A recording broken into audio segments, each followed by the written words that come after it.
What's up everybody, Alex here, and welcome to this Dota Underlords guide on, well, the Underlords. Today in this guide, I'm going to be discussing each of the 4 Underlords, and I'm going to be giving you a complete breakdown into their abilities and each of the 2 variants available for each of the Underlords. As well, I'm going to be providing you guys with example builds to help you understand when you should be using which variant of each Underlord to maximum effect. Today we're going to be starting with ANESSIX. ANESSIX here is a fantastic hero, one of the first Underlords that was added to the game in beta. Now, one of the things you need to understand the way Underlords work is each one will have a passive ability. This passive ability is always in effect regardless of which variant you select. So for ANESSIX, she will always have a little demon archer by her side. It's important that you understand that with this demon archer, first of all, that ANESSIX requires 1 cell of space somewhere around her in order to spawn the demon, and that little demon archer is, well, a demon. And that's important for you to understand if you're doing something like a Legion Commander build where you're using the demon bonus to good effect. Now the 2 variants of ANESSIX are damage support and healing support. Each have very different goals. In damage support, the idea is to maximize the amount of damage potential for your team. This is very effective with like hunters, Vigilant, and assassins, anyone that's doing a lot of damage. And the way it works here is that at level 10 you get 25% increased attack damage, and as you progress through the game that the effect increasingly gets stronger to a maximum of 35%.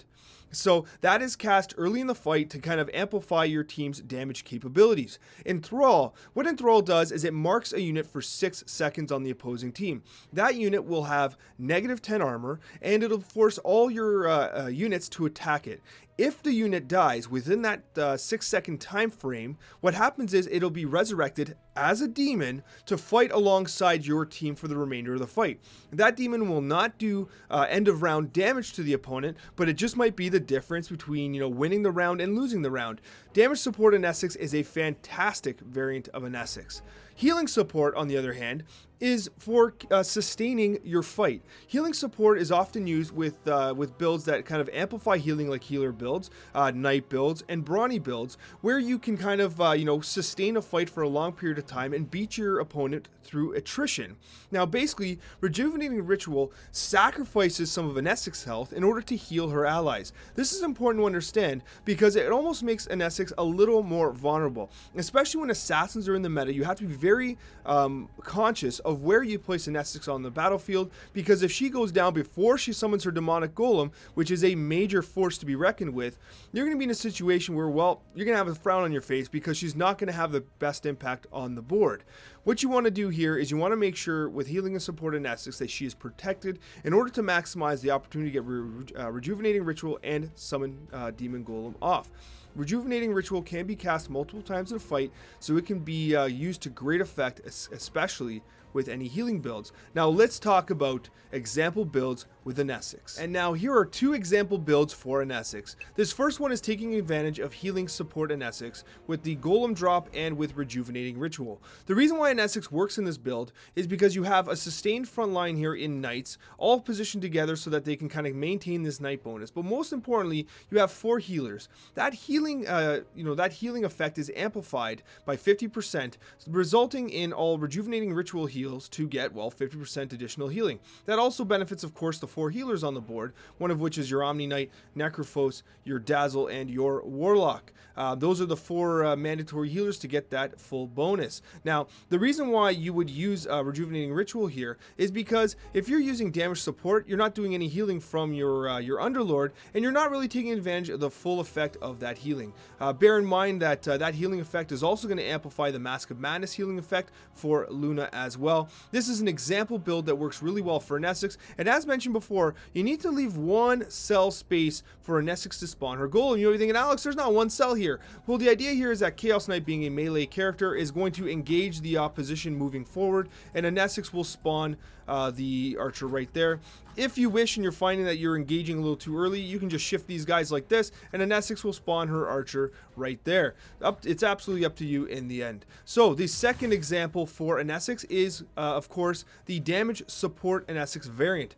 This is going to, of course, bring the archer back, but you're going to be using End of Medicine instead of the Rejuvenating Ritual, and instead of the Summoning Golem, you're going to be using Enthrall, which will mark a target for 6 seconds, reduce their armor, and allow you to bring them back as a demon. You would use this build with someone like with Heartless, because it really amplifies the the armor reduction, because now with Enthrall, you're actually reducing a target's armor by 19. Moreover, if you're using someone like Hunters, it's very easy for Hunters to target and pinpoint enthralled units. Melee units might have a little more of a challenge doing that, and running someone like Vigilant, Vigilants tend to target each individual unit very effectively, and you can amplify their damage with, like, a Drow Ranger having a Desolator. So anyways, any build that requires, focus firing, like with Vigilance or Hunters, or anything that has a lot of sustained damage, the damage support ANESSIX is a fantastic call, and in this version we are running Void here, because again, you're running the Templar Assassin, who is a ranged attacking unit, and you're also running Faceless Void, who's going to chrono cube a bunch of units and allow the ranged units to do a ton of damage to them. The next Underlord that we'll be discussing is HOBGEN. HOBGEN is a fire starter, a complete arsonist, and his passive ability is that he lights opponents on fire for 3 seconds, which is a damage over time. This passive ability is applied to either one of the two variants of HOBGEN. Now, HOBGEN's high damage dealer HOBGEN uses an implosion where he throws a fireball at a target and it's split amongst all adjacent targets on fire. So it hits for a tremendous amount of damage, starting at 700 going to 1700, and that is split evenly amongst all damage in the all units in the area. That is a fantastic ability. It really devastates clumped up units like Vigilant builds or corner comped builds get absolutely destroyed by implosion. Sorry. Friendly fire is basically 8 bombs that do a lot of damage that fall from the sky and hit basically random spots on the board. I say random, but generally speaking, I find that a few of them tend to more or less hit several units on the board. It's random, but I'm pretty sure it's designed so that it at least hits somebody a few times. Great unit to run with mages, because remember, high damage dealer, implosion, friendly fire, and even shockwave in the next one here are all amplified by mage bonuses, the 35 and 70% bonus applied by the mages. So suddenly, if you're doing 1700 damage, you can add 70% of that if you have 6 mages, and suddenly you realize, hey, HOBGEN's a pretty big DPS player in that build. So support damage dealer, however, is a little different. You have Shockwave, where once again you throw a fireball at adjacent units. It doesn't do quite as much damage as Implosion, and again, it actually splits it amongst adjacent units, but it also provides a stun. That is key as well, because stunning can have an impact depending on what other opponents are doing. Some opponents will have channeled abilities. Some opponents will have, situations where, if you can stun them, you can, if you're running assassins, for instance, stuns can be very, very beneficial. So anyways, the shockwave has a bit of a different effect, but still, it causes a lot of damage, and it also stuns the opposing team. Now, the major reason why support damage dealer HOBGEN is used is for Let's Go Crazy. Basically, the way it works is Let's Go Crazy increases the attack speed of everyone on the battlefield at that time, whether it is summons, whether it is units, whether it's heroes, whoever it might be. Now, generally speaking, what you want to do here is you want to use Let's Go Crazy and support damage dealer HOBGEN in builds with long sustained fights. Those are like, builds with knights or builds with brawnies. Brawnies, are a perfect example of using support damage dealer HOBGEN, because their fights last so long because of their health pool. So that Let's Go Crazy goes off, and suddenly the DPS for the last 20 seconds of the fight is skyrocketed, whereas with assassins you might only get 5 seconds of Let's Go Crazy benefit because your team dies out so much faster because they're kind of glass cannons, so to speak. Anyways, HOBGEN, a very interesting hero, and let's talk about a few example builds for HOBGEN. Here is a 6 mage build that utilizes HOBGEN's ability to great effect. So as I mentioned before, you have Implosion and Friendly Fire, both of which are doing magical damage. Friendly Fire and Implosion can really level up and have a major impact on the board late in the game. Now with 6 mages, you're getting a 75% increase on the damage being done by both Implosion and Friendly Fire. Not to mention the 75% increase on all the units that are found on the board. Getting to 6 mages with someone like HOBGEN is a great benefit. You'll often see HOBGEN leading in the damage charts as he's able to get off these high impact skills. Now, with regards to damage support dealing HOBGEN, what you want to do is you want to have a build that sustains long fights. In this example, we're running Brawnies and Brutes. Brawnies and Brutes, this is one of my absolute favorite builds in the game, and basically what it does is it sustains long fights. Brawnies are basically going to get health for every unit that they kill, and if you get Brawnies going in the early game, they can become a very snowball-y effect, and Brutes, well, they just reduce the amount of incoming damage coming your way, which can, again, extend the fights. If you spread them out as I have on the board, you end up in a situation where all the enemy team should be more or less debuffed with the Brute debuff. The result of that is they're not able to do as much damage, and the fight tends to run longer than a fight with, say, Assassins and Mages. So, with that being said, you still have Shockwave here, which is going to be a magical base damage. You're not getting the mage bonus here, but what you're really after is Let's Go Crazy. All the units on the board who are likely to be alive, which is the majority of them in this case because they're extremely tanky and they're debuffing the opposing team, are going to get a massive increase in attack speed, which is going to help them to sustain a very high level of DPS throughout the entire fight. And this is the reason why you run Let's Go Crazy with any build that tends to have long fights. And the next Underlord that we'll be speaking about is ENNO. ENNO is, I'm not really sure what ENNO is. He's a squirrel thing. The squirrel thing here, ENNO, he's a ranged menace. He spits like poisonous blow darts at everybody. And he has his passive ability is Escape Artist. At 3 thresholds of health, what he does is he jumps out of the way, purges himself of all negative effects, and lands on the board, stunning enemies for 1.5 seconds. It's actually one of the best passive abilities for Underlords in the game because he just stays alive. ANESSIX can die before she casts anything. HOBGEN can die before he casts anything. JULL, a little harder to take down, but still can die before he gets his barrels off or his happy hour off. ENNO, it's extremely likely that you're getting, your death spin off, you're yoinking a few items because he is so elusive. In fact, it is not uncommon for the last person or last hero on the board to be alive as ENNO, slowly ticking down the opposing team with poison. There are 2 variants of ENNO. Healing and Stealing, and Rabid Furball. Healing and Stealing is actually really fun. I love the mechanic of it. Basically, what you're doing is ENNO leaps in the air, he throws poison darts at 3 to 5 enemies, and it applies a stack of poison, which does damage over time. And over time, you can actually add additional stacks to do, well, additional damage. At the same time, he also heals the most injured unit on the board, and it halves the amount being healed to each ally as he does his spin. So it's a healing ability that obviously gets amplified by the healer bonus. Works very well with knight builds and other builds that kind of have healers in them, warlock builds and things along those lines. Now, Yoink is awesome because Yoink, he basically steals an opponent's item and uses it himself. And that's great for 2 reasons. 1, it amplifies HOBGEN's abilities, and 2, it actually takes some ability away from the opponent.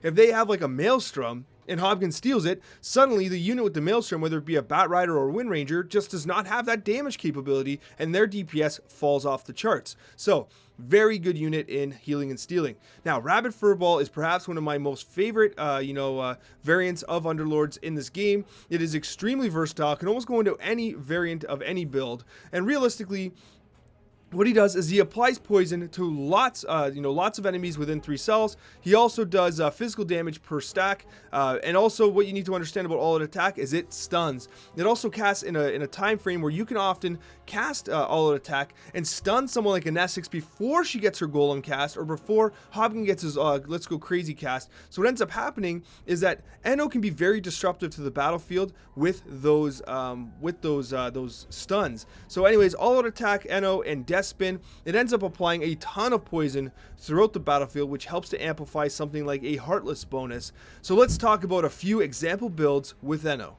Now let's talk about everyone's favorite chinchilla rabbit thing, ENNO. Now ENNO is fantastic in the Healing and Stealing variant if you're running healers, because the Dr. ENNO's Soothing Balm is amplified by the healing bonus. Now you may want to position him in a way so that you can maximize the opportunity to heal, because he can only heal within 3 cells, as explained in the description here, and he's also going to be poisoning the opposition as well. The Soothing Balm is amplified by the Healing Alliance, so it's often used in fights where you can sustain healing, sustain damage, and with the night bonus, sustain an active fight and beat the enemy by attrition. There's no particular strategy with Yoink. As a unit goes down, he takes the most valuable item that's made available to him. And so Yoink, you kind of set it and forget it. He'll do it on its own, but it is a really great effect, especially when he's up front, he's getting poked and he has something like a Vanguard. A very good effect. Now, moving on to Rabid Furball, one of my favorite hero effects in the game, and by hero effect, I mean Underlord effect, it works really well with someone like, Heartless teams, because that 9 negative armor is going to be amplified by the death spin, because poison effects are physical damage, and the result of that is that with the Heartless bonus being applied, they're going to be taking more ticks of damage per second. Further, all-out attack is physical damage, and it applies some stuns, and it applies poison as well, which is truly fantastic, especially with the Heartless bonus, because now you're going to have like 3, 4, and even 5 stacks of poison on the opposition, really burning down their health, and it's fantastic. You're not using Rabid Furball with any healing effects, because he doesn't heal. He just doesn't heal. He likes doing damage. That's what he's after. He wants to do damage over time. He wants to stun opponents, and what you're best to do is use high DPS units like Vigilants and Hunters in order to achieve that and take advantage of those stuns. And the final Underlord present in Season 1 Dota Underlords is JULL. JULL loves his wine, and he also loves punching people in the face. The nice thing about JULL is that his passive ability amplifies his available armor depending on the positioning of your team and the opposition's team. So with JULL, it's very important that you consider how you're positioning units around him in order to maximize the amount of sustained armor that he will have, which increases his effective hit points. Now, there are 2 variants of JULL. One is aggressive tank. Basically what he does is with Roundhouse, he gets a 50% damage reduction, an increase of attack speed of 200, and 50% lifesteal for 5 seconds. That allows him to basically just pound on a unit in front of him, increasing his health while doing a lot of damage to that unit. It's very good in several builds, which we'll talk about momentarily, but the real thing that's fantastic is Barrels of Fun, which can really amplify your DPS, because it grants attack speed to any unit it hits on your team, or if it hits an enemy, they're going to take increased magic or physical damage. Aggressive Tank JULL is one of the most kind of well-rounded, most versatile Underlords in the game, just like All Out Attack ENNO. They can be put into so many compositions simply because they're very good at almost everything. Now, Healing Tank JULL is very interesting as well. It obviously goes well with builds that amplify healing, and also builds that really need to hold a sustained front line. Now, to your health, he'll take 50% less damage over 5 seconds, and everyone around him within, adjacent, so 1 cell adjacency, are healed for 100% of the damage that JULL's taking at that time. This is very good with Knight builds. As long as you can position the Knights in a way where they're keeping their Knight bonus, JULL, remember, will break up Knights, so it's important that you keep that adjacency. But Happy Hour, what it does is it actually reduces the amount of upfront damage that your team is taking. The result of that, if you have healers and warlocks, they'll actually heal past the amount of damage that your team is sustaining. So it's a great sustain ability, one that requires lots of healing, and it helps to sustain and kind of keep fights going so that your team can gain the upper hand. Overall, JULL is a very good Underlord and very versatile. So let's talk about a few builds with JULL. Alright, so let's talk positioning with JULL. Now, JULL is very unique in the sense that, as I mentioned before, his passive ability takes advantage of any adjacent enemy and ally. The result of that is you often want to position JULL in a way where he is surrounded by allies. If you're finding that your opponent is kind of positioning themselves there, shift so that JULL is centered with the opponent, and it'll maximize his potential armor. Now, bear in mind, he also works really well in any composition that can really use the added kind of meat shield effect of a very strong frontline unit. In this case, we have spirits and we have warlocks. These warlocks, like Shadow Fiend and Disruptor, they're a little weak, and of course we have the Keeper of the Light there. He's not good at taking damage. So what you want to do is you want to protect those units with JULL and use very high impact units and great tanks on either side of him as well. This is an example build. This is a Spirit Mage build, one of the absolute top tier builds in the game right now, and because you're using very good units like Tidehunter and Earth Spirit, and with JULL beside them, he's going to make sure that you're maximizing the amount of damage that your mages are doing with the, Barrels of Fun debuff. It's also going to ensure that JULL stays up with his roundhouse effect, because as soon as he starts taking damage, he's going to heal himself right back up, and it's going to be amplified by the fact that units are going to be stunned with Tidehunter's Ravage. Now, if we're looking to move on to the next available variant of JULL, what we're looking to do is we're looking to go, Knights and Healers. Again, with healing JULL, what what you want to do is you want to take advantage of the positioning. Now, this is a very block-based position. Now, you might think, Alex, why aren't you corner comped? You could, but the nice thing about JULL is you want to almost predict where the opposition is going to be. And with knights, and especially when you're running JULL, you want to make sure the knights are positioned in a way where they're going to maintain the knight bonus. And in this circumstance, JULL is going to be surrounded by 2 sets of knights, so they each are maintaining that knight damage and magic reduction,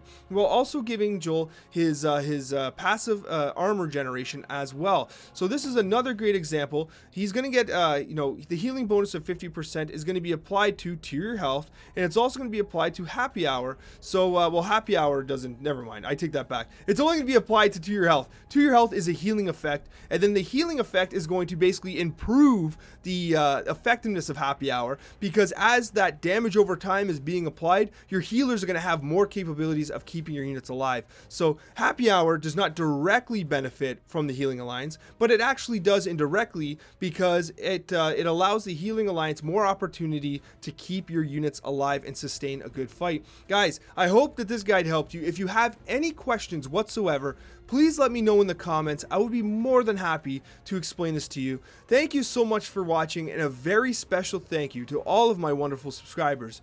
Take care, everyone, and I hope that this guide helps you find success in Dota Underlords.